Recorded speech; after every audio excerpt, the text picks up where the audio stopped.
ஓம் சக்தி. ஓம் ஆதிபரா சக்தி. என் அழகு பிள்ளையே, இன்று உன் குலதெய்வ வாக்கோடு உன்னை காண வந்திருக்கிறேன். தாயே, என் குலதெய்வ கோயிலுக்கு என்னால் செல்ல முடியவில்லை. குலதெய்வத்தை பார்க்கலாம் என நினைத்தாலே ஏதாவது தடை வந்து கொண்டே இருக்கிறது என்று நீ மனதுக்குள் பயந்து புலம்பிக் கொண்டே இருக்கின்றாய். ஏன் இப்படி நடக்கிறது? நம்மால் ஏன் செல்ல முடியவில்லை? நாம் என்ன தவறு செய்தோம் என்று உன்னை நீயே கேள்வி கேட்டுக் கொண்டிருக்கிறாய். என் அழகு பிள்ளையே, இந்த பதிவை முழுமையாக கேள். தங்கமே, உன் அத்தனை கேள்விகளுக்கும் பதில் சொல்லதான் உன்னை தேடி உன் தாய் வந்திருக்கிறேன். என் அன்பு பிள்ளையே, குலதெய்வ கோயிலுக்கு சென்று வந்தாலே நம்மை பிடித்த அத்தனை சோதனைகளும் கஷ்டங்களும் விலகி செல்லும். ஆனால் உன்னை சுற்றி இருக்கும் கெட்ட சக்திகள் உன்னை அங்கு செல்ல விடுவதில்லை. குலதெய்வ கோயிலுக்கு செல்லலாம் என நினைத்தாலே பிரச்சனைகள், தடைகள் வரும்.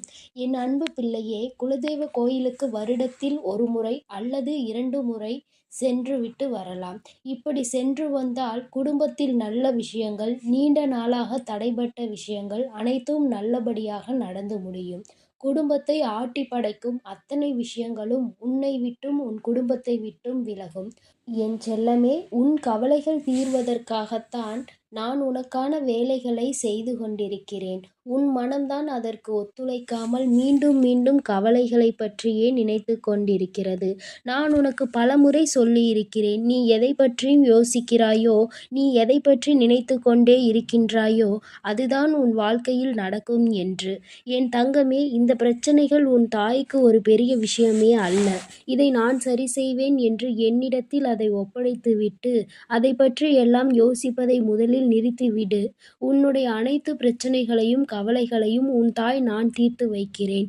எக்காரணம் கொண்டும் உன் வாழ்வில் யாரையும் முழுமையாக சார்ந்திருக்காதே என் செல்லமே. காலங்கள் மாறிக்கொண்டே இருக்கும். இந்த கலியுகத்தில் அவர் என்றாவது உன்னை ஏதாவது சொல்லிவிட்டாலோ அல்லது கைவிட்டு விட்டாலோ நீ கலங்கி போய் விடுவாய். அதனால்தான் சொல்கிறேன், உன் தாயை தவிர எந்த நபரையும் நீ நம்பி வாழாதே. உன்னை நம்பி வாழ பழகு. எல்லா விஷயத்தையும் நீயே கற்றுக்கொள். நீயே எல்லா விஷயங்களையும் செய்து பழகு. நல்ல வழியில் அழைத்து செல்பவர்கள் தானே நல்ல நண்பர்கள். அதை விட்டுவிட்டு உன் ஆசையை தூண்டி பார்ப்பவர்கள் எப்படி உனக்கு நல்ல நண்பர்களாக இருக்க முடியும்? இதை பற்றி கொஞ்சம் சிந்தித்துப் பார். உன் வாழ்க்கையில் இது நடந்து கொண்டுதான் இருக்கிறது. கையில் இருப்பதை மட்டுமே வைத்து கணக்கு போட வேண்டுமே தவிர நாளை இந்த வரவு வந்துவிடும், இன்று இந்த வரவு வந்துவிடும் என வராததை வைத்து கணக்கு போட்டு பழகாதே. ஏனென்றால் எது வரும் எது போகும் என்று உன்னால் சொல்ல முடியாது. அதனால் இன்று கையில் இருப்பதை வைத்து மட்டும் வரவு செலவு கணக்கு போடு. மற்றவர்கள் குறைகளை காண்பவர்களும் எப்பொழுதும் மற்றவர்களை குறை சொல்லிக் கொண்டே இருப்பவர்களும் பின்னோக்கிய வாழ்வை தான் வாழ்ந்து கொண்டிருக்கிறார்கள். நீ என்ன தவறு செய்கிறாய், உனக்குள் என்ன குறைகள் இருக்கிறது என்பதை யோசித்து உன் வாழ்க்கையில் முன்னோக்கி செல்லப்பார். உனக்கு துணையாய் நான் இருந்து வழிகாட்டுவேன். உன்னை சுற்றி உள்ளவர்கள் எல்லோரையும் நீ மகிழ்ச்சியாக வைத்திருக்க விரும்பினால் முதலில் நீ மகிழ்ச்சியாக இருக்க வேண்டும் அல்லவா? உன்னிடம் மகிழ்ச்சி இருந்தால்தானே அதை மற்றவர்களுக்கு கொடுக்க முடியும். உன்னிடம் இல்லாத ஒன்றை நீ யாருக்குமே கொடுக்க முடியாது என் செல்லமே. உன் மனதிற்கு முதலில் மகிழ்ச்சியை கொண்டு வந்து பிறகு எல்லோரிடமும் சந்தோஷமாக சிரித்து பேசு. எல்லா நிலைமைகளிலும் நிதானமாக இரு. உன் பிரச்சனைகள் முடிவுக்கு கொண்டு வர வேண்டியது எனது பொறுப்பு. தேவையில்லாமல் எதை பற்றியும் யோசித்து யோசித்து பதட்டம் அடைய வேண்டாம். எல்லா விஷயங்களையும் நீ நினைப்பது போல் மாற்ற முடியாது. நீ நினைப்பது போல் அந்த விஷயங்கள் சரியாக போவதும் இல்லை. ஏனென்றால் நடக்கின்ற எல்லா விஷயங்களுக்கும் ஒரு காரண காரியம் உண்டு. எல்லா விஷயங்களும் உனக்காக மட்டுமே நான் நடத்துவது இல்லை என் செல்லமே. அது உன்னை சுற்றியிருப்பவர்களின் வாழ்விலும் சில மாற்றங்களை கொண்டு வருவதற்காகத்தான் நடத்துகிறேன். அதனால் என்ன நடந்தாலும் அதை அமைதியாக ஏற்றுக்கொள்ள பழகு.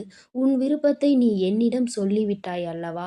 எது உனக்கு நடக்க வேண்டும் என்று உனது வேண்டுதலையும் என்னிடம் சொல்லிவிட்டாய் அல்லவா? அவசரப்படாமல் அமைதியாக இரு. ஏற்றுக்கொண்ட விஷயங்களை நினைத்து சந்தோஷப்படு. இல்லையெனில் அதை மறந்துவிடு. கோபம் கொள்கிற புத்தியை உனக்குள் இருந்து முதலில் தூக்கிப் போடு. உன் மனதிற்கு உற்சாகத்தை தரும்படியும் உன் மனதிற்கு அமைதியும் சந்தோஷமும் நிம்மதியும் கிடைக்கும்படியும் உனக்கான எல்லா வழிகளையும் என் ஆசீர்வாதத்தோடு நான் செய்து முடிப்பேன்.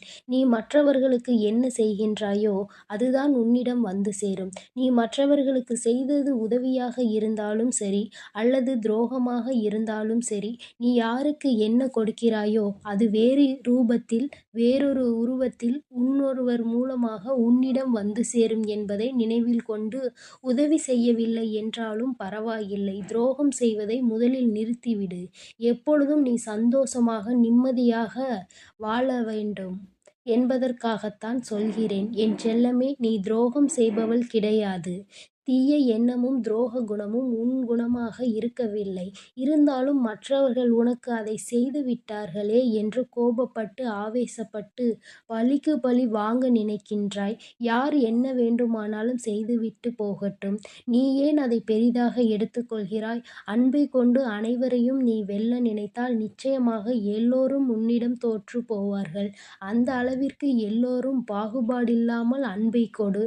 ஆனால் யோசித்து கொடு, அளவோடு கொடு. யாருக்கு எதை கொடுக்க வேண்டும், எந்த அளவு கொடுக்க வேண்டும், அளவில்லாமல் அன்பை கொடுத்துவிட்டு பிறகு வருத்தப்படக்கூடாது. பேசப்படும் சொற்களை விட எழுதப்படும் சொற்கள் தானே எப்பொழுதும் வலிமை வாய்ந்தது. அதனால் உன் மனதில் ஏதாவது வருத்தமோ அல்லது உனக்கு ஏதாவது வேண்டுதல்களோ இருந்தால் கூட, தீர்க்க முடியாத பிரச்சனைகள் என்று ஏதாவது இருந்தாலுமே கூட, அது ஒரு பேப்பரில் எழுதி வைத்து மீண்டும் அதை கிழித்து போட்டுவிடு. அதன் மூலமாக உன் மனதிற்கு ஆறுதல் கிடைக்கும். நீ எதை எழுதி வைக்கிறாயோ, மனதில் எதையோ யோசிக்கிறாயோ எல்லாவற்றையும் நான் பார்த்து கொண்டுதான் இருக்கிறேன். உனக்குள் இருக்கும் மனநிறைவு உன் மனம் முழுவதும் பரவச் செய்ய நிச்சயமாக உன் மனம் அதன் மூலமாக நிம்மதியடையும். ஆடம்பரம் என்பதெல்லாம் தானாக தேடிக்கொள்வது. மனநிறைவு என்பதுதான் உனக்குள்ளேயே இருப்பது. அதை ஒருபோதும் தொலைத்து விடாதே என் செல்லமே. உன் வாழ்வில் உனக்கு கிடைத்த விஷயங்களை கற்றுக்கொள். எல்லாமே உனக்கு நன்மையாக முடியும்படி நான் பார்த்து கொள்கிறேன். மனதில் பட்டதை பேசுவதில் தவறு இல்லை. ஆனால் அதை கேட்பவருக்கு மனம் இருக்கிறது என்பதை உணர்ந்து கொண்டு பேசும் வார்த்தைகளை கொஞ்சம் கவனமோடு பேசினால் சரியாக இருக்கும். யாருடைய மனமும் கஷ்டப்படும்படி நீ பேச வேண்டாம் என் செல்லமே. சில நேரங்களில் மன வருத்தத்தோடு இருக்கும்போது தனிமையில் இருக்க நீ ஆசைப்படுகிறாய்.